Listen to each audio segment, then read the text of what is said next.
त्यातले काही वेगळे, कारण हा ब्लू प्रिंट जो आहे ना त्यामध्ये मी या जगात आलेलो आहे आणि माझ्या असण्याला अर्थ आहे. मला कुणीतरी गृहीत धरू शकणार नाहीये, माझं अस्तित्व कुणीतरी नोटीस केलंच पाहिजे.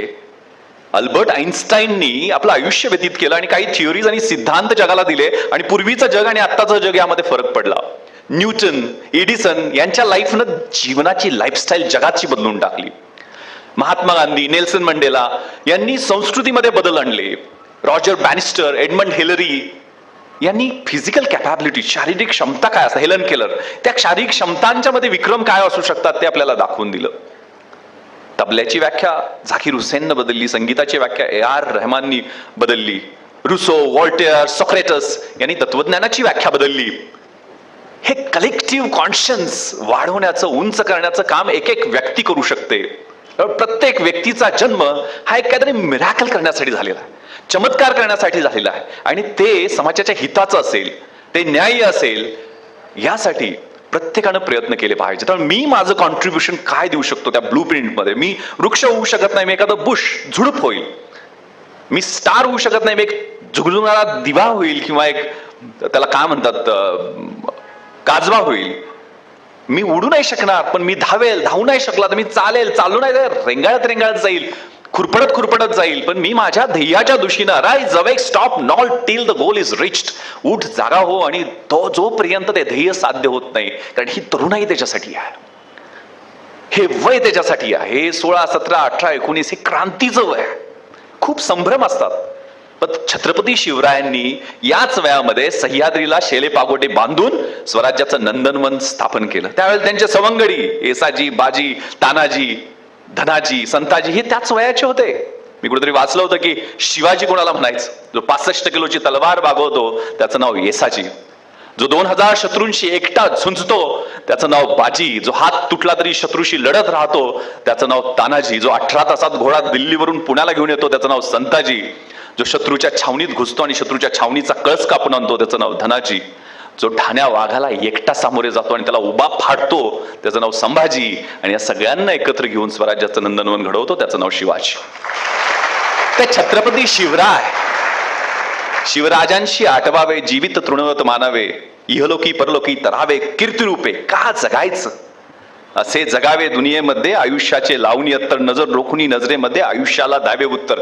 नको गुलामी नक्षत्रांची, भीती आंधळ्या ताऱ्यांची, आयुष्याला भिडतानाही चैन करावी स्वप्नांची. मला नाही बघायचं भविष्यकाळ कन्या राशीत काय लिहिलंय, सिंह राशीत सकाळी पेपरमध्ये. मला माझे हात दाखवायचे नाहीत कुला, मी माझ्या रेषा स्वतःला. ज्याला हात नसतात तर नाही भविष्यकाळ असतो. दैवायतम तू कुले महायत्तम तू पौरुषम. कोणत्या कुळामध्ये जन्म घ्यावा हे माझ्या हातामध्ये नाहीये, परंतु पुरुषार्थ काय आहे ते दाखवणं माझ्या मनगटामध्ये आहे. हे दाखवणारे डॉक्टर बाबासाहेब आंबेडकर असतील. हे नको गुलामी नक्षत्रांची, भीती आंधळ्या ताऱ्यांची, आयुष्याला भिडतानाही चैन करावी स्वप्नांची, इच्छा दांडगी असे जयाची, मार्ग त्याला मिळती सत्तर. When there is a will there is a way. आयुष्यात सगळे मार्ग मोकळे होत जातात. एकदा ठरवलं ना तुम्ही, तो ओम शांती ओम सिनेमा आला होता ना, त्यातला तो डायलॉग शाहरुख खानचा दीपिका पदुकोणसाठी येतो, ऍक्च्युअली बायबल मधला डायलॉग आहे की किसी को अगर सिद्दत से चाहोगे, जे खूप इच्छा शक्तीनं कुणाच्या तरी, म्हणजे ध्येयाच्या बद्दल आहे तो, ऍक्च्युली तो हिरोईनच्या बद्दल त्या दाखवलेला की किसी को अगर सिद्दत से चाहोगे तो पूरी कायनात, पूर्ण जग, पूर्ण विश्व तुमच्यासाठी कॉन्स्पिरसी करते आणि ती गोष्ट तुम्हाला मिळतेच मिळते. त्यामुळे तुमची इच्छाशक्ती ती धुगधुगणारी नसायला पाहिजे, ती ज्वालामुखीसारखी असली पाहिजे. ते वय आहे. हालात के कदमों पर सिकंदर नहीं गिरता, टूटा कोई दारा तो जमी पर नहीं गिरता, गिरते हैं शौक से दरिया समंदर में लेकिन किसी दरिया में समंदर नहीं गिरता. तसे तुम्ही तारे आहात, सिकंदर आहात, समंदर आहात. ही तरुणाई जी आहे ना, त्यात तो अगणित सूर्य पेटवण्याची ताकद छत्रपती शिवाजी महाराजांच्या चरित्रामध्ये आहे. ते वाचलंय का मला माहित नाहीये, अधुनाथ सरकारांचं पुस्तक. एकदा वाचलं तर काय बाकीचं वाचायची गरज नाहीये. मग ते ध्येय ऑटोमॅटिक दिसायला लागतं. त्यामुळं त्या कवितेतल्या गुरु ठाकूरांच्या पुढे अशा आहेत की पाय असावे जमिनीवरती, आकाश कवेत घेताना, हसू असावे ओठावरती, काळीज काढून देताना, संकटासी ठणकावून सांगावे आता ये बेहतर, नजर रोखुनी नजरेमध्ये आयुष्याला द्यावे उत्तर. करून जावे असेही काही या दुनियेतून या जाताना, गहीवर यावा जगास साऱ्या शेवटचा निरोप घेताना, स्वर कठोर त्या काळाचाही क्षणभर व्हावा कातर कातर, नजर रोखुनी नजरेमध्ये आयुष्याला द्यावे उत्तर. आयुष्य हे मिनिंगफुल असलं पाहिजे. आयुष्यात अर्थ असला पाहिजे, आयुष्यात कारण असलं पाहिजे. एंड म्हणजे एंड जस्टिफाईज मीन्स म्हणतात, ते आयुष्यातलं उद्दिष्ट ठरवायचं आहे. आणि ते ठरवलं एकदा की थांबायचं नाहीये.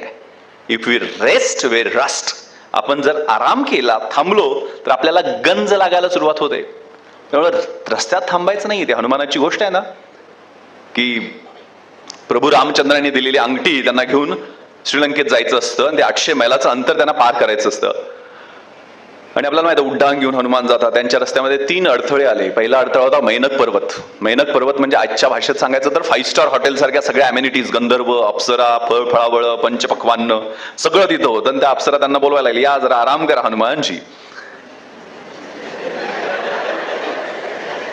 हनुमानजी कसे होते माहितच आहे आपल्याला. ती रॉबर्ट फ्रॉस्टची कविता आहे ना, the woods are lovely dark and deep, miles to go before I sleep, miles to go before I sleep. ही वनरा एवढी सुंदर आहे, यातनं माझा पायाच हलत नाही आहे, परंतु मी शब्द दिला आहे. प्रभू रामचंद्रांना मी शब्द दिलेला आहे आणि तो शब्द पूर्ण करण्यासाठी मला पुढे जायचं आहे. त्यामुळे ते गंधर्वांना आणि अप्सरांना बाय बाय म्हणून पुढे निघून गेले. पहिल्या अडथळ्यात थांबले नाहीत. दुसरा अडथळा होता सुरसा नावाची सर्पमाता. ही राक्षसासारखी असणारी सर्पमाता, या हॉलच्या आकाराची, तोंड पसरून उभीच होती. आणि ती सर्पमाता म्हणली, आता तुला खाऊन टाकणार आहे माझ्या मुखामध्ये. त्याला हनुमानजी म्हटले की मी जाईल, प्रभू रामचंद्रांनी दिलेली अंगठी सीतामाईला देईल आणि परत मला खाऊन टाक, काय प्रॉब्लेम नाही. नाही, तुला माझ्या जबड्यात यावंच लागेल. आपल्याला माहिती आहे की हनुमान कसे विशाल होतात, अतिविशाल होतात, मोठेच्या मोठे होतात. ते हॉलपेक्षा डबल आकाराचे झाले. त्यामुळे त्या सर्पमातेला, सुरसेला सुद्धा आपला जबडा खूप मोठा पसरवावा लागला. आणि हनुमान एकदम मोठ्याचे छोट्या साईज मध्ये आले, मायक्रो साईज मध्ये, आणि पटकन तिच्या तोंडात जाऊन बाहेर आले. म्हणजे वचन पूर्ण केलं. त्यामुळे सुरसा माताला सोडावं लागलं त्यांना. याचा अर्थ एवढा सोपा नाही आहे. त्याचा अर्थ असा आहे की आयुष्यामध्ये कधी मोठं व्हायचं आणि कधी छोटं व्हायचं कळलं पाहिजे. कधी कठोर व्हायचं आणि कधी मृदू व्हायचं हे कळलं पाहिजे. कधी शक्तीचा वापर करायचा, कधी युक्तीचा वापर करायचा हे कळलं पाहिजे. These are tactics.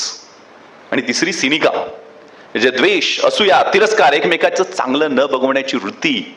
परमेश्वराची प्रार्थना पण करतो, ओम सहना भवतु सहनौ भुनक्तु सह वीर्यं करवावहे तेजस्विना वदितमस्तु मा विद्विषावहे.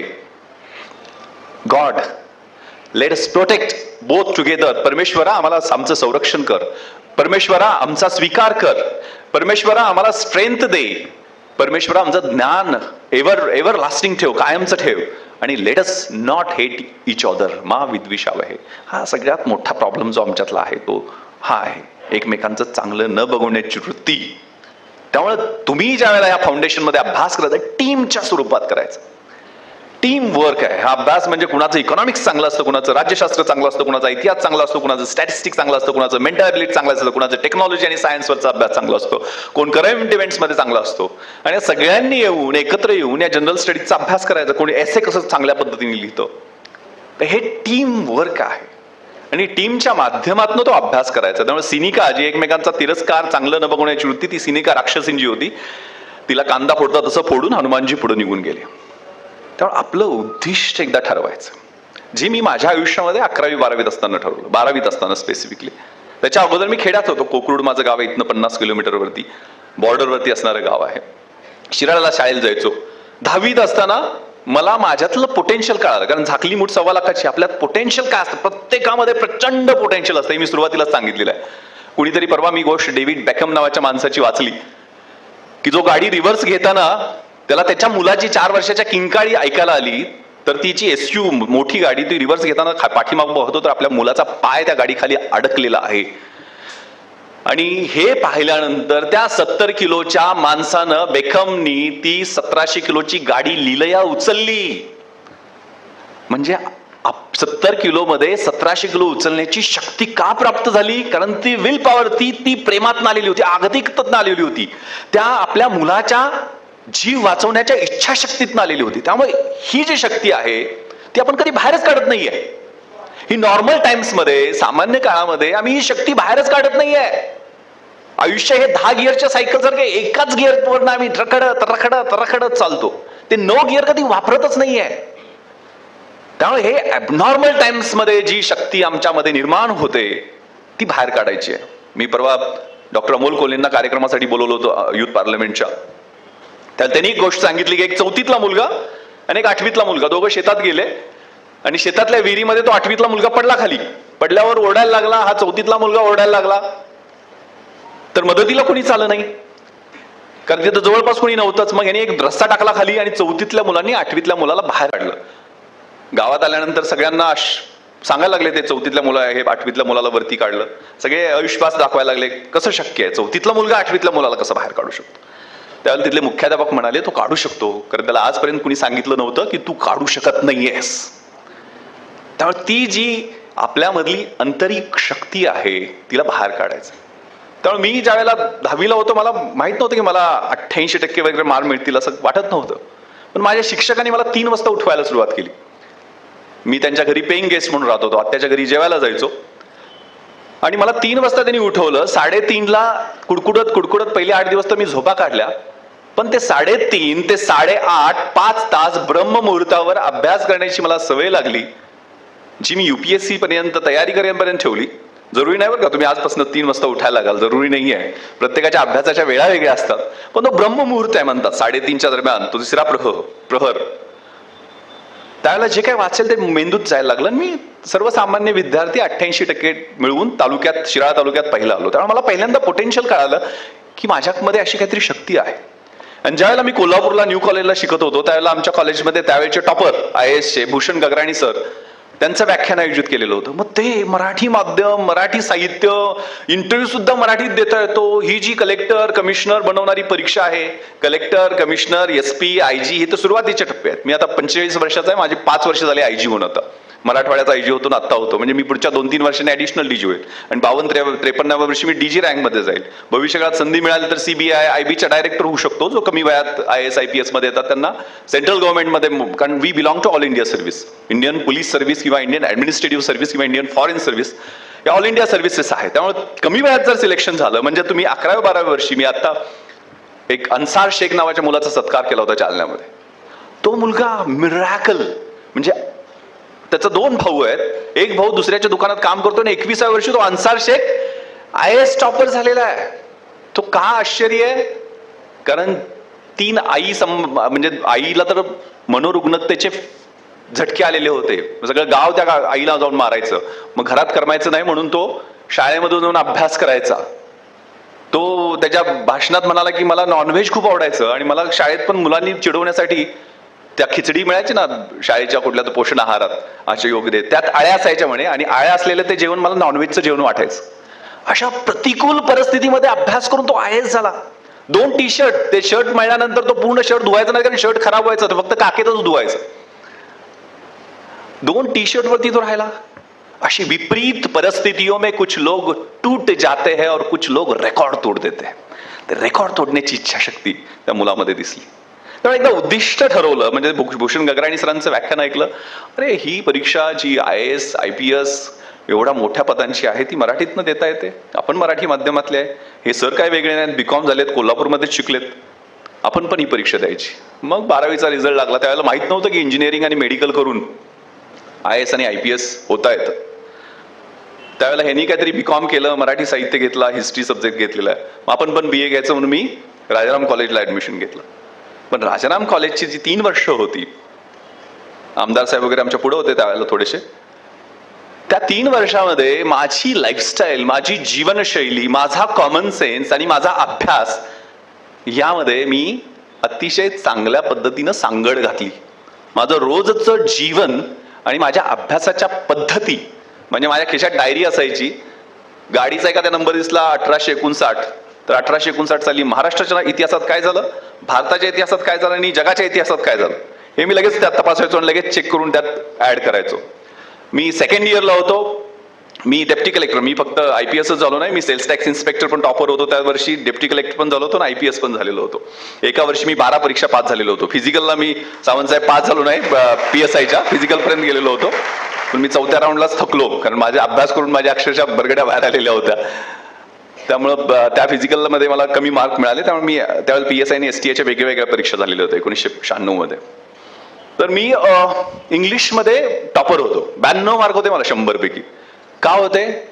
कारण essay जो होता इंग्लिश कंपल्सरीचा, म्हणजे इंग्लिश मिडियमच्या माध्यमातल्या मुलांना सुद्धा 65-70 मिळाले, खूप मार्क मिळाले असं असते. मी मराठी माध्यमातला 92-100 पैकी मार्क होते. एसेला 40 मार्क असायचे त्यावेळेला, आता किती असतात माहित नाही मला. तर essay मी कोणता लिहिला होता, मी इकडे रुखडीला कॅम्पला होतो, आणि मी नेहमी स्टाईल मारायला, तुम्ही CSR वगैरे घेऊन जात असाल ना, क्रोनिकल्स असले मॅगझिन्स, बाबा मी IAS चा अभ्यास करतो, तसं स्टाईल मारायला एक मॅगझिन घेतलं होतं आणि तिथं नॅशनल इंटिग्रेशनवरती स्पर्धा डिक्लेअर झाल्या, इलोक्युशन कॉम्पिटिशन, वक्तृत्व स्पर्धा, आणि त्याला माध्यम होतं फक्त हिंदी आणि इंग्लिश. मग मी त्यातला नॅशनल इंटिग्रेशनचा निबंध होता, वाचला तर एक शब्द मला कळला नाही, एवढं अवघड होतं ते. शशी थरूर सारखी भाषा होती त्यामध्ये. म्हणजे ते नॅशनल इंटिग्रेशनचं भाषण असं होतं की the strength of the nation lies not in its loud claims and mouth watering directive principles of the state policy but in the spirit of service and that of the complete dedication of one's both body and soul to the cause of unity and integrity of the nation. कळालं काय? मग हा निबंध जो मला पाठ होता, मी 1996च्या MPSC मध्ये if I were a prime minister, मी पंतप्रधान झालो तर त्याच्यात मी हा निबंध, त्यावेळेला मला इंग्लिश कळायला लागलं कारण मी व्होकॅबलरीची चांगली तयारी करून घेतली. मी बेसिक पुस्तकं नॉर्मन लेविसची word power made is easy सारखी वाचली, शब्दांचं ओरिजिन समजून घेतलं. मला इंग्रजी सुरुवातीला येत नव्हतं, पण मला इंग्रजी चांगलं येतं आता, मी इंग्रजी चांगलं लिहू शकतो. आणि त्यावेळेला मला अर्थ कळायला लागलं. मग मी त्या अर्थांचं व्यवस्थितपणे त्यात सर्टन चेंजेस, म्हणजे if I were a prime minister, मी पंतप्रधान झालो तर मी काय त्याच्यात निबंधात लिहिलं, सेम नॅशनल इंटिग्रेशनचं. The strength of the nation lies not in Prime Minister's loud claims and his mouth-watering directive principles of the state policy, but in his spirit and that of the complete dedication of his body and soul to the cause of unity and integrity of the nation. पुढे वाक्य होतं, however, with every salute and cheers to our grand and mighty past, we cannot but admit that our present is afflicting, sometimes horrifying, sometimes frustrating. मी तिथं काय changes केले? However, with every salute and cheers to our grand and mighty past of Pandit Nehru, Indira Gandhi, our present, त्यावेळेला इंदर कुमार गुजराल, ते VP Singh आणि नंतर चंद्रशेखर, हे थोडंसं वातावरण अस्थिर गव्हर्नमेंट होतं. our present is afflicting, sometimes horrifying. म्हणजे सर्टन चेंजेस, माझ्या स्वतःच्या टॅक्टिक्स, आणि याच टॅक्टिक्स तुम्ही फॉलो करू नका. माझ्या एका मित्रानं फॉलो केल्यानं नापास झाला. प्रत्येकाच्या टॅक्टिक्स वेगळ्या असतात, प्रत्येकाच्या अभ्यासाची शैली वेगळी असते, प्रेझेंटेशन वेगळं असतं. त्यामुळे ते स्वतःच्या अभ्यासातनं ते डेव्हलप होत जातं. तुम्ही जसा अभ्यास करता, कारण मी प्रश्नपत्रिकांचं आणि सिलेबसचं अनालिसिस परफेक्ट करायचो, प्लॅनिंग वरती खूप द्यायचो भर. प्लॅन म्हणजे deciding in advance what to do, when to do, how to do, who is suppose to do it, कसं, केव्हा, कुणी आणि कशा पद्धतीनं करणार, आणि तो स्मार्ट पद्धतीनं, प्रत्येक सब्जेक्टचं स्मार्ट पद्धतीनं, specific, measurable, attainable, time bound आणि रिअलिस्टिक असा अभ्यास माझा ठरलेला असायचा. माझ्या प्रत्येक अभ्यासाच्या पॅटर्न मध्ये माझ्या स्ट्रेंथ्स कोणत्या आहेत, विकनेसेस कोणत्या आहेत, अपॉर्च्युनिटीज कोणत्या आहेत, थ्रेट्स कोणत्या आहेत, हे प्रत्येक सब्जेक्टचं मी अनालिसिस करत बसायचो. मी कुठल्या एरियामध्ये स्ट्रॉंग आहे, मग मी कोणता प्रश्न अटेम्प्ट करणार. मी मराठी लिटरेचरमध्ये ग्रामरला हातच लावला नव्हता, ज्याच्यावर 2 60-60 मार्कांचे प्रश्न यायचे, पण मी समीक्षामध्ये खूप चांगला होतो. साहित्याची भाषा, साहित्याचं स्वरूप, साहित्य निर्मितीची प्रक्रिया, नवता आणि परंपरा, या सगळ्यामध्ये खूप चांगला होतो. तर मी त्याच्यामध्ये अटेम्प्ट करेल, पण हा वेगळा सोडला. आता पॅटर्न पूर्ण बदललेले आहेत, आता तशी रिस्क घेता येत नाही. त्यामुळे मी माझ्या, म्हणजे Ashoka and the decline of Maurya हे रोमिला थापरचं खूप सुंदर पुस्तक आहे, त्यातले शेवटचे एडिक्ट्सच फक्त वाचायचे. A.L. बाशमचं the wonder that of India सारखं सुंदर पुस्तक आहे, त्यातला रिलिजन, एव्हरीडे लाईफ आणि सोसायटी 3च चॅप्टर वाचायचे. हे कशामुळे शक्य आहे? तुमच्यासारख्या इन्स्टिट्यूटमुळे. या ठिकाणी तुम्ही एकत्र बसता त्यावेळेला कशा पद्धतीनं अभ्यास करायचा. मला सोशॉलॉजीमध्ये मी 8 दिवसात सोशॉलॉजीचा अभ्यास करून 160 मार्क मिळवलेले आहेत 200 पैकी. MPSCला 80% मार्क म्हणजे शेंडीगांडी झाली, एवढी मार्क मिळत नाहीये. आणि माझा इथला मित्र संजय देशमुख, तो MPhil झालेला होता सोशॉलॉजीमध्ये, म्हणजे MA नंतर MPhil, ग्रॅज्युएशन, पोस्ट ग्रॅज्युएशन नंतर MPhil. आणि मी ज्यावेळेला मराठी लिटरेचर बाबा मार्क मिळत नाही आहेत MPSCला असं मला सांगण्यात आलं, त्यावेळी मी समाजशास्त्र निवडला. तर समाजशास्त्र निवडल्यानंतर मी त्याच्याकडे गेलो, कारण त्याचं समाजशास्त्रात MPhil झालेला एवढा हुशार मुलगा. अरे म्हटलं मला अभ्यास करायचा, काय सांगशील? त्यांनी मला 8 मोठे ग्रंथ काढून दाखवले आणि त्याला 350 व्याख्या पाठ होत्या समाजशास्त्रातल्या. मला चक्कर आली. म्हटलं हे 8 दिवसात मी कसं करणार? मी बाजारात गेलो आणि सगळ्यात छोटं 175 पानाचं पुस्तक निवडलं समाजशास्त्राचं आणि ते घेऊन आलो. 175 पानाचा अभ्यास केला आणि रिझल्ट ज्यावेळेला आला, तोही MPSC मेन्सला होता. त्याला 80 मार्क होते आणि मला 160 मार्क होते, म्हणजे त्या डबल मार्क करेक्ट मला होते. याचा अर्थ मी पेपरची अदलाबदल केलेली नव्हती. मी काय लिहिलं समाजशास्त्रात? धर्मनिरपेक्षतावादाचा प्रश्न होता. समाजशास्त्राच्या अँगलनं लिहिलंच नाही. मी इतिहासाचा विद्यार्थी, MA इतिहासात करत होतो मी त्यावेळेला. MPSC साठी, UPSC साठी इतिहासात कोळून पिलेलो होतो. त्यामुळे प्रोटेस्टंट आणि कॅथलिक्स मध्ये 30 इयर वॉर 17व्या शतकामध्ये युरोपमध्ये झालं, ज्यातनं खऱ्या अर्थानं सेक्युलरिझमचा उदय झाला. त्यातनं जी ट्रिटी ऑफ ट्रॉस्टी झालेली होती, त्यातनं जो उदय झाला, त्याच्याबद्दल मी लिहिलं की धर्मनिरपेक्षतावाद म्हणजे युरोपात काय अपेक्षित आहे. आपल्याकडला जो सहिष्णुतावाद आणि धर्मनिरपेक्षतावाद, यामध्ये फरक दाखवण्याचा प्रयत्न केला. दुसरा प्रश्न ग्रामीण अर्थव्यवस्थेबद्दल होता. पूर्वीच्या काळची बलुतेदारी सिस्टमवर होता. तर मला बलुतेदारी सिस्टम पुस्तकात वाचायची काय गरज आहे? अरे मी खेड्यात जन्मलेला, शेतकऱ्याच्या घरात जन्मलेला आहे. मला 12 बलुतदार, 18 बलुतदार, सगळ्या गोष्टी घरातल्या माहीत. बार्टर सिस्टम असणारी या सगळ्या गोष्टी मला माहीत आहेत ना. मला कुणी शिकवण्याची काय गरज आहे? रोजच्या जीवनामध्ये मी जे ऑब्झर्वेशन्स करतोय, निरीक्षण करतोय, मी पाहतोय. मी शनिवार पुण्याला सदाशिव पेठेमध्ये अभ्यास करायचो. त्यावेळेला मला तिथे एखादी भांडी घासणारी स्त्री दिसली तर मी सिंधू, त्या एकच प्यालामधली पिडलेली गांजलेली सिंधू, हिच्याशी रिझोनेट करायचो की तिचं जीवन आणि हिचं जीवन सारखं असेल. असं झपाटावं लागतंय. त्यामुळे वेड्यांसाठी ध्येय, वेड्यांसाठी प्रतिभा ही वेडाची बहीण आहे आणि ही डेव्हलप होत असते. त्यामुळे असं झपाटून घेतलं तर हे शक्य आहे. कारण तुमच्याकडे 10 लाख मुलं बसणार परीक्षेला आणि त्यातल्या पहिल्या 100, 200, 300 मध्ये तुम्हाला यायचं आहे. काहीतरी वेगळं पाहिजे ना. Winners don't do different things, they do the things differently. त्यामुळे आता हे त्यावेळेचं मी आठवतंय, मी इथनं फक्त 2 जीन्स टी शर्ट घेऊन मुंबईला गेलेलो होतो, पत्र्याची पेटी आणि त्यात पुस्तकं होती. त्यामुळे आता जे वाटतं ना, एक नॉट नावाची रिक्सनची खूप छान कविता आहे. You are not your age, you are not your weight. तुम्ही तुमचं वय नाही आहात, तुमचं वजन नाही आहात. You are not colours of your hair. तुम्ही तुमच्या केसांचा रंग नाही आहे. तुम्ही you are not dimples on your cheek. तुमच्या गालावरची खळी आहेत ते तुम्ही नाही आहेत. You are all the words you speak and all the books you read. तुम्ही जेवढी पुस्तकं वाचतायत ते तुम्ही आहात. जेवढे शब्द तुम्ही बोलतायत ते तुम्ही आहात. त्यामुळे स्वतःचा देवानं दिलेली गिफ्ट आहे, परमेश्वरानं दिलेली गिफ्ट आहे शरीर. पण त्याचा आध्यात्मिक, मानसिक, शारीरिक आणि शैक्षणिक विकास करणं, कॅपॅबिलिटीज वाढवणं हे आपलं कर्तव्य आहे. विद्वत्वंच नृपत्वंच नैवम तुल्य कदाचन स्वदेशे पूज्यते राजा विद्वान सर्वत्र पूज्यते. विद्वत्तेची आणि राजसत्तेची तुलना कधी होऊ शकत नाहीये. राजाची पूजा हे त्याच्या राज्यामध्ये होत असते, परंतु विद्वानाची पूजा ही पूर्ण जगामध्ये होत असते. त्यामुळं शिकत राहिलं पाहिजे. नवीन नवीन स्किल रोज. मी IPS झालो त्यावेळेला 23 वर्षाचा होतो. इतिहास, BA शिवाजी विद्यापीठ कोल्हापूर, मराठी माध्यम, एवढीच माझी पदवी होती. मी MA एक्सटर्नल मुंबई विद्यापीठातनं IPS झाल्यानंतर MA कम्प्लीट केलं. मी ट्रेनिंगला असताना मॅनेजमेंटची MD PM मॅनेजमेंटची म्हणजे MBA इक्विव्हॅलंट पोलीस मॅनेजमेंटली 2 वर्षाची डिग्री उस्मानिया विद्यापीठ हैदराबादमधनं घेतली. मी नांदेडला आणि लातूरला SP आणि ॲडिशनल SP असताना तिथं 3 वर्षाची LLB कम्प्लीट केली. आणि गेल्या 2 वर्षापूर्वी मी औरंगाबादला IG होतो. त्यावेळेला तिथं मी LLM फर्स्ट इयर विद्यापीठात पहिला येऊन तिथं कम्प्लीट केलं. दुसऱ्या वर्षासाठी मी इथं तुमच्या शिवाजी विद्यापीठात आपल्या ऍडमिशन घेतलेलं होतं. पण अनेक म्हणजे विशेष करून कोरेगाव भीमाच्या याच्यानंतर मला परीक्षा द्यायला, अभ्यास करायला आणि वेळ मिळाला नाही परीक्षा द्यायला. त्यामुळे ते माझं राहून गेलं. पण मी निश्चित कम्प्लीट करणार आहे. त्यामुळे स्वतः शिकत राहायचं आहे. न तेषा न दानम न ध्यानम न योगो न तपाह ते मनुष्य रूपेन भूविपार भुवा मृगशरंती. याचा अर्थ असा आहे की आपण जर अभ्यास करत नसेल, ध्यास घेत नसेल, दान करत नसेल, शील भ्रष्ट करत असेल तर आपण या पृथ्वी तलावरचा भार आहोत. मनुष्य रूपेन मृगशरंती, मनुष्य रूपातले पशु आहोत. तर आपल्याला आयुष्य परमेश्वरानं दिलेलं आहे, ते काहीतरी घडवण्यासाठी दिलेलं आहे. त्यामुळे ते ध्येय म्हणजे 12वीत ठरवलं आणि मग तो प्रवास ठरवत गेला. आणि नंतर मग मुंबईला SICत जायचं. SICत गेलो तर फ्रस्ट्रेशन असायचं, कारण आपल्याला जमेल न जमेल. पहिल्यांदाच VK अग्निहोत्रीचं इंडियन इन्स्टिट्यूट ऑफ प्रिलिम्स एक पुस्तक घेतलं. एकाच पानावर जवळजवळ मला 20-25 शब्द अडकले असतील. माझी स्वतःची डिक्शनरी मी बनवली आणि त्यामध्ये अभ्यास करत गेलो.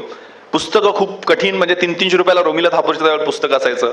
ती मग लायब्ररीत वाचून त्याचे नोट्स काढणं अशा पद्धतीने. भूषण गगराणी सरांच्या नोट्स झेरॉक्स करून आम्ही त्यावेळेला वाचायचो. नंतर आमच्या नोट्स मुलं पुढे वाचायला लागली झेरॉक्स करून.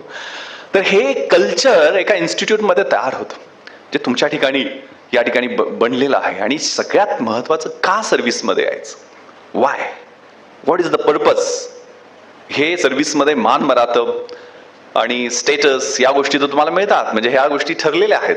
त्याच्यासाठी वेगळं काय कर. मी ज्यावेळेला इथनं पत्राची पेटी घेऊन गेलो त्यावेळेला मुंबईमध्ये आमदार निवासात राहत होतो. म्हणजे तिथं झोप पण लागायची नाही, एवढी मच्छर चावायचे. गावाकडनं माहिती आहे, नरके साहेबांच्या खोलीत सुद्धा येत असतील सगळे गावातले कार्यकर्ते. त्या सगळ्या कॉजवेमध्ये काय काय बटाटा वडा, तळलेली मिसळ खाऊन एवढे वास होत होता, संध्याकाळी झोपच लागत नाही. तर ते रात्री झोप लागायची नाही. मग त्यावेळेला मग तिथल्या IAS IPSच्या क्वार्टर्स बघून तिथं आम्ही सर्वंट क्वार्टर्समध्ये रूम शोधण्याचा प्रयत्न करत होतो. 10x10च्या त्यांच्या नोकरांसाठी असणाऱ्या क्वार्टर्स आहेत, तिथेही जागा मिळाली नव्हती. तिथं असणारे 5 स्टार हॉटेलच्या चहा प्यायचंही स्वप्न पाहत शकत नव्हतं, कारण खिशानं कधी 10 रुपयाच्या वर राईस प्लेट खायची परवानगी दिली नाही. तर अशा पद्धतीच्या वातावरणात त्यावेळेला मुंबईमध्ये डोकं चक्रावायचं. संध्याकाळी जाऊन मरीन ड्राईव्हला डोळ्यातनं पाणी यायचं. म्हणजे अरुणोदय नाव दिलेलं आहे. ज्यावेळेला सूर्यास्त व्हायचा त्यावेळेला सूर्याकडे पाहत उद्याचा सूर्य कसा असेल, उद्याच्या सूर्याच्या वेळेला मला ऊर्जा कशी मिळेल, त्याचा अभ्यास करत, त्याचा ध्यास घेत तो अभ्यास केला. विजलो जरी आज मी हा माझा अंत नाही, पेटेन पुन्हा नव्याने हे सामर्थ्य नाशवंत नाही. छाटले जरी पंख माझे पुन्हा उडेन मी, अडवू शकेल मजला अजून अशी भिंत नाही. माझी झोपडी जाळण्याचे झालेत कैक कावे, जळेल झोपडी अशी आग ती ज्वलंत नाही. येथील वादळे खेटेल तुफान तरी वाट चालतो मी, अडथळ्यांना भिवून अडखळणे पावलांना पसंत नाही. अडथळे येतात पण त्यातनं मार्ग काढायचे. मुश्किलों से कह दो अभी ठहरा नहीं हूं मैं, मंजिल से कह दो अभी पहुंचा नहीं हूं मैं. कदमों को न बांध पाएगी मुसीबतों की जंजीरें, रास्तों से जरा कह दो अभी भटका नहीं हूं मैं. सबर का बांध टूट जाएगा तो फना करके रख दूंगा, दुश्मन से जरा कह दो अभी गरजा नहीं हूं मैं. ते गरज न पाहिजे, ते आपल्या रक्तामध्ये आहे. हे सांगली, सातारा, कोल्हापूरच्या रक्तामध्ये आहे. चॅलेंज द्यायचं आहे, स्ट्रगल करायचं आहे. The winning horse doesn't know why it runs. शर्यतीतला घोडा त्याला माहित नसते तो का धावतोय, त्याला चटके फटके वेदना होत असतात, त्यामुळे तो धावत असतो. जीवन सुद्धा अशीच एक शर्यत आहे आणि परमेश्वर तुमच्या घोड्यावर बसून तुम्हाला फटके आणि चटके देतोय. तुम्ही घोडे आहात आणि जर ते चटके आणि फटके आणि त्या वेदना तुम्हाला होत असतील तर त्या परमेश्वराला वाटतं की तुम्ही शर्यत जिंकली पाहिजे. ती शर्यत जिंकायची आहे आणि ध्येय उच्च ठेवायचं आहे. Low aim is a crime. ध्येय उच्च ठेवायचं. आयुष्य एकदाच मिळतं, ते काय 80-70 जी काही वर्ष असतील आपल्याला, त्याचं मार्गक्रमण करत आहे. आणि समाजासाठी, कारण हे तुम्ही काम करता, इतका अभ्यास कशासाठी 15, 16, 14, 12 तास का अभ्यास करता? कारण तुम्हाला फील्डमध्ये तसंच काम करावं लागतं. आता गेल्या रविवारी 3:30 वाजता चंद्रशेखर टाटा सनचे चेअरमन त्यांनी मला बोलवलं होतं मॅरेथॉनचं, अल्ट्रा मॅरेथॉनला. मी 3:30 ते 6:30 3 तास मॅरेथॉन 35 किलोमीटर कंप्लीट केली 3.25 तासामध्ये. ती धावून आलो. माझं इन्स्पेक्शन, मी रविवार होता, रविवार असताना मी माझं लोणावळा शहर पोलीस स्टेशनचं इन्स्पेक्शन कंप्लीट केलं. दुपारच्या वेळेला DYSP आणि सगळ्या अधिकाऱ्यांची बैठक घेतली. 7:30 वाजले. तिथं उज्ज्वल निकम साहेब, मी एका कार्यक्रमात अतिथी होतो. तो कार्यक्रम 10 वाजेपर्यंत चालला. म्हणजे तुम्ही सकाळी 3:30 पासनं ते रात्री 10 वाजेपर्यंत तुम्हाला बऱ्याचदा काम करावं लागतं. 59 तास ताजमध्ये कंटिन्युअस डोक्याला झोप लागली किंवा डोळे तरवटलेत किंवा काय झालं तर कधी जीव जायला माहित नाहीये. तर त्याच्यात सुद्धा प्रोऍक्टिव्हली, म्हणजे एक खूप छान सुत्झू नावाच्या चिनी युद्धशास्त्रज्ञांचे 4 वाक्य आहेत की if you know your self and if you know your enemy you need not worry about the result of 100 battles. तुम्हाला स्वतःबद्दल माहिती असेल आणि शत्रूबद्दल माहिती असेल तर 100च्या 100 युद्धामध्ये तुमचा विजय निश्चित आहे. जर स्वतःबद्दल माहिती असेल आणि शत्रूबद्दल माहिती नसेल तर एका युद्धानंतर एक पराभव पचवावा लागेल. आणि स्वतःबद्दलही माहिती नसेल आणि शत्रूबद्दलही माहिती नसेल तर प्रत्येक युद्धामध्ये तुम्ही सपाटून मार खाणार आहात. त्यामुळे आपल्याला आपल्याबद्दल पूर्ण माहिती असली पाहिजे आणि आपण जे क्षेत्र, जे चॅलेंज, जे परीक्षा द्यायची ठरवलेलं आहे त्याच्याबद्दल पूर्ण माहिती असली पाहिजे. त्यामुळे ताजच्या अगोदर तिथं युद्ध का करू शकलो मी? कारण 1.5 महिना अगोदर जाऊन मी ताजचा खडानखडा अभ्यास केलेला होता. इनपुट्स रोजच येत राहतात, पण जे इनपुट आलं ते खूप सिरियसली घेतलं. ज्याबद्दल प्रधान कमिशनने आमची चौकशी केली पोलीस अधिकाऱ्यांची, त्यांनी कौतुकाचे शब्द घेतले. विश्वास Nangare Patil took the inputs very seriously आणि काय काय मेजर्स घेतले त्याचं इल्युस्ट्रेटिव्ह वर्णन त्यांनी रिपोर्टमध्ये केलेलं आहे. कारण ते ज्यावेळेला इनपुट आलं ताज आणि इतर 6 प्लेसेस, त्यावेळेला मी 8-9 तास त्या हॉटेलची रेकी केली. तिथले दरवाजे, खिडके, स्प्रिंकलर्स, स्मोक डिटेक्टर्स, तिथली CCTV कंट्रोल रूम, तिची पेरिफेरल सिक्युरिटी, याचा बारकाईनं अभ्यास केला. दुसऱ्या दिवशी 28 इलॉबरेट इन्स्ट्रक्शन्स मॅनेजमेंटला हॉटेलच्या दिल्या. याच्यामध्ये स्पेसिफिक, हे नॉर्थ कोट गेट आहे, हे काच लावलेली आहे, ते फोडून अतिरेकी आत येऊ शकतात, त्याच्यावर आयर्न ग्रिल लावा. त्या आयर्न ग्रिल लावायला काहीतरी ASI, आपल्या पुलासारखीच परिस्थिती, तिथे ASIची परवानगी मिळाली नाही आणि तेच दरवाजा, तोच AK-47च्या बसनं फोडून अतिरेकी आतमध्ये आले. CCTVला मॉनिटर कसा असला पाहिजे, बाहेरच्या गेटवर मी 4 कॉन्स्टेबल विथ SLR रायफल लावलेले होते. अशा इलॅबरेट, मला त्या हॉटेलची माहिती होती, त्यामुळे त्या टोपोग्राफीचा अभ्यास करत तिथे गनिमी काव्याने युद्ध करू शकलो. पहिल्या 10 मिनिटात अतिरेक्यांनी साधारण 21 माणसं मारलेली होती. 9:40 अतिरेकी घुसले आणि 9:51 मी माझा बॉडीगार्ड आतमध्ये घुसलो. त्याला हे माहित होतं की 100% आपला इथं मृत्यू आहे. पण एक खूप छान शेर आहे की दुनिया में मिल जाएंगे आशिक कई मगर वतन से खूबसूरत सनम नहीं होता. सोने में लिपट कर नोटों में सिमट कर मरे है कई मगर तिरंगे से खूबसूरत कफन नहीं होता. ते तिरंग्यातलं कफन कुणाला मिळणार आहे? आपल्यालाच मिळेल जर आपण तिथं हुतात्मा झालो, शहीद झालो. तर हात कुठं थरथरला नाही, मनात प्रश्न आले नाहीत की आपल्या अंगावर बुलेट प्रूफ जॅकेट नाही आहे किंवा हातामध्ये पिस्टल आहे, त्याच्या 40च गोळ्या आहेत. कारण प्रत्येक अतिरेक्याकडं 650 AK-47च्या गोळ्या, डबल मॅगझिन 6 होते. ग्रेनेड्स 20 ते 25 होते, ऍडिशनल पिस्टल त्याचे 100 राऊंड होते आणि 8 किलोचा RDXचा बॉम्ब आणि 1-2 नव्हते, 4 अतिरेक्यांना आम्हाला ताशमध्ये फेस करावं लागलं. आणि 10 वाजून 3 मिनिटांनी अगदी 15 मीटरच्या अंतरावर क्रिस्टल हॉलच्या बाहेर त्यांच्यावर फायरिंग केल्यामुळे ते क्रिस्टल हॉलमध्ये घुसले नाहीत, कारण तिथं 300 ते 400 माणसं वाचवण्यात आमच्या त्या फायरिंगला यश मिळालं. त्यामुळे राष्ट्रपतींचं शौर्य पदक आमच्या टीमला देण्यात आलं. त्यामुळे हे प्रेझेन्स ऑफ माइंड समय सूचकता ठेवून गरिला वॉरफेअर जे छत्रपती शिवरायांनी आपल्या सगळ्यांच्या रक्तामध्ये दिलेलं आहे, त्यांनी ते युद्ध करत बसलो. 2:45 वाजेपर्यंत युद्ध सफाईदारपणे आमची टीम करू शकली. 2:45 मात्र त्यांनी आमचं लोकेशन उडून ग्रेनेड ब्लास्ट करून आमचा फ्लोअर पेटवला, ज्यामुळे आम्ही बाहेर पडल्यानंतर मात्र बस्ट फायरमध्ये माझा बॉडीगार्ड, त्याला 3 गोळ्या लागल्या. राहुल शिंदे आपल्या सुलतानपूरचा जवान 303 रायफल घेऊन माझ्यावर आलेला होता, तो त्या ठिकाणी शहीद झाला. त्यामुळं प्लॅनिंग आणि कशा पद्धतीनं मी माझ्या अधिकाऱ्यांना 15 ऑगस्ट 2008 पत्र लिहिलेलं होतं की आपण हे बॉम्बस्फोटाच्या अतिरेकी हल्ल्याच्या ज्या बातम्या येतात ना, अतिशय कॅज्युअल आणि कॅलस पद्धतीने घेतो. पण आपली एक दिवस लांडगा आला रे आला अशी परिस्थिती राहिल्यास नवल होणार नाहीये. त्यामुळे अमेरिकेमध्ये जशी ब्रोकन विंडो सिस्टम आहे की एकाची खिडकीची काच फुटली तरी तो अतिरेकी हल्ला आहे असं समजून पूर्ण रिहर्सल करून पूर्ण तयारीनिशी त्या हल्ल्याला सामोरे जायचं. तशा पद्धतीनं जर नाही केलं तर लांडगा आला रेषेपर्यंत. खरंच माहिती आहे आपल्याला 10 लांडगे आले, त्यांनी 166 निरपराध लोकांचे जीव घेतले. 18 अधिकारी करकरे, कामटे, साळसकर यांच्यासारखे अधिकारी शहीद झाले. असा कॉज आयुष्यामध्ये जे आहे, त्या कविते मी जी इंटरव्ह्यूत कविता सांगितली तुम्हाला बऱ्याच जणांना माहित असेल, लांब कवितातल्या शेवटच्या ओळी खूप मोटिवेटिंग आहेत. ती युद्धातल्या सैनिकाची कविता आहे. त्याला शेवटच्या ओळी आहेत की I will be true to that glorious self when my heart will lay peaceful and calm and the world will be better for this, that one man scorned and covered with scars still strove with his last ounce of courage to reach that unreachable star. त्या युद्धातल्या सैनिकाला अंगावर जखमा आहेत त्याचं काही घेणं देणं नसतं. त्याला तो शब्द की या जवानानं देशासाठी प्राणाची आहुती दिली तो महत्वाचा असतो. आयुष्यातलं कॉज मला समाजासाठी काहीतरी द्यायचं आहे. छत्रपती शिवरायांनी कनेरगडाच्या लढाईमध्ये रामजी पांगेरा नावाचा जवान, त्यांचा मावळा शहीद झाला, त्यावेळेला त्याच्या घरी गेलेले होते आणि जाताना सोन्याच्या मुद्रा घेऊन गेलेले होते. त्याला रामजी पांगेराचे वडील काय म्हटले, अहो रामजी गेला संपला, पैसे कशा पाहिजे, ते स्वराज्यासाठी गेला, ते नशीब दुसऱ्या कोणाला येते का, माझ्या पोराला जे आलेलं आहे ते, आणि मला काय देताय पैसे या मोहरा, मीच तुम्हाला काहीतरी देऊ इच्छिते, त्याला नाही म्हणू नका. आणि त्यांनी हाक मारली. जो 16 वर्षाचा शेतात राबणारा त्यांचा दुसरा रामजीचा छोटा भाऊ होता, त्याला बोलून घेतलं, त्याचा हात घेतला आणि छत्रपती शिवरायांच्या हातामध्ये दिला आणि म्हणाला याला घेऊन जावा, ह्यो पण स्वराज्यासाठी कामी आलं तर माझं आयुष्य धन्य झालं असं मी समजेल. हे समाजासाठी आपण काहीतरी देणं लागतं. त्यामुळे छत्रपती शिवरायांच्या जयंतीच्या दिवशी मी त्या डॉल्बीवर नाचणार का, मी दारू पिणार का, तो गणपती जो 14 विद्या आणि 64 कलांचा अधिष्ठाता आहे त्याच्या समोर अंगळ ओंगळ वाढणं नाचणार, कारण काय मिळणार आहे मला त्यातनं. मी कारण ह्याच्या विरोध का केला डॉल्बी सिस्टमचा, कारण त्याच्याशी व्यसनाचं खूप जवळचं नातं आहे. हे म्युझिक दारू पिल्याशिवाय किंवा ड्रग्ज घेतल्याशिवाय आपण ऐकूच शकत नाहीये. हे पब्स आणि डिस्कोज मध्ये वाजवलं जाणारं म्युझिक आहे, जे बाहेर आपण भिंती उभा करून वाजवतो, त्याला अर्थक्वेक इफेक्ट किंवा टनल इफेक्ट म्हणतात. सर्वसामान्य माणसानं कानानं ऐकलं तर त्याची ऐकण्याची शक्ती कमी होते. गरोदर स्त्रियांना, बाळाला, तिच्या वृद्ध माणसांना झटके येतात. आणि ते आम्हाला तरुणाईला वाटतं की हेच काहीतरी विश्व आहे. मग त्यातनं मोर्चे निघतात, आंदोलन होतात. मी त्याच्याबद्दल काय बोलत नाही. आता कोल्हापूरकर लगेच कृती समिती घेऊन येतात. मी ते हेल्मेट सुरू केलं. रोज 10 माणसं कामावर जातात आणि परत येत नाहीयेत माझ्या रेंजमध्ये, माझ्या 5 जिल्ह्यामध्ये, आणि त्यातले 80% हेल्मेट शिवाय मोटरसायकलवर जाणारे तरुण आहेत. ते मरतायत रोज. नरके साहेबांनी मला पाठिंबा दिला, कारण त्याच्या वडिलांच्या बद्दल त्यांनी मला सांगितलं.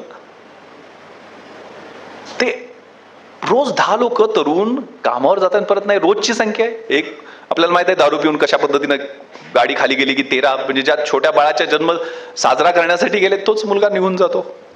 आणि अशा डेथ्स रोज 2700 डेथ्स गेल्या वर्षी झाल्या माझ्या रेंजमध्ये 5 जिल्ह्यामध्ये. त्यामुळे काय हे सामाजिक भान, शिस्त ती लावण्यासाठी म्हणून अवेअरनेसवर मी फोकस दिला. आणि यावेळेला 42,000 युवक आणि युवतींना पोलीस रिलेटेड सब्जेक्टवर बोलायला लावलं.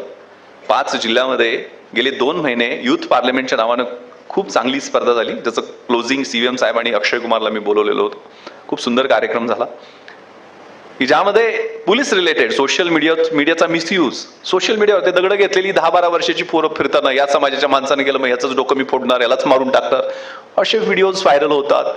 जातीय तणाव वाढतात, महापुरुषांबद्दल अपशब्द बोलतात, त्याच्यातनं जातीय तणाव वाढतात, दंगली होतात. आम्ही बघायची भूमिका घ्यायची का?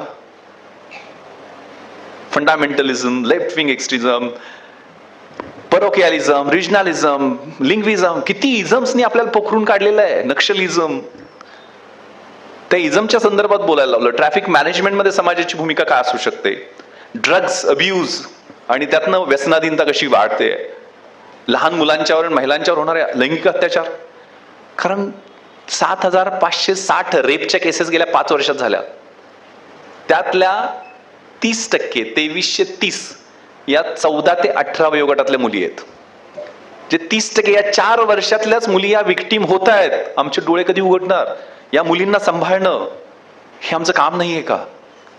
त्या वयामध्ये ते क्रुशियल एज की ज्यामध्ये चांगलं जर करायचं खूप चांगलं आपण करू शकतो, वाईट वंगाळ व्यसन लागलं तर वाईट वंगाळ आयुष्याचं मातेर होतं. तरुण पण घोडचुका करण्यात, प्रौढत्व संघर्ष करण्यात आणि म्हातारपण पश्चाताप करण्यात निघून जातं. दिस इज लाईफ. तर त्या वयामध्ये त्या मुलांना म्हणजे पालकांच्या कडून घडणारे ज्युवेनाइल डिलिक्वन्सी, ज्युवेनाइल क्राईम मध्ये आपण 2 नंबरला आहोत देशामध्ये. त्यात तर रेप, मर्डर्स मध्ये अव्वल आहोत. या युवकांना छोट्या छोट्या कारणावरनं त्या कुठल्या तरी गांधी मैदानावर एकदम तलवारीनं गळाच कापून टाकला. बघण्यावरनं, थुकण्यावरनं आम्ही एकमेकांचे जीव घेतो.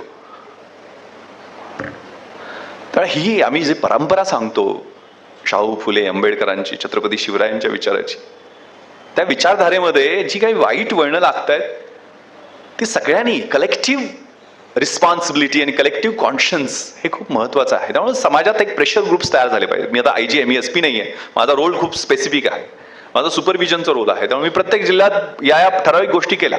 इथलं ऑर्गनाइज क्राईमच्या कंबरनं मोडून काढले आणि 73 गँगवरती आम्ही गेल्या 1.5 वर्षामध्ये मोकाची कारवाई केली. एक्सटर्नमेंटमध्ये पहिल्यांदा 55 खाली जवळजवळ 1400 क्रिमिनलला तडीपार करण्यात यश पोलिसांना मिळालं.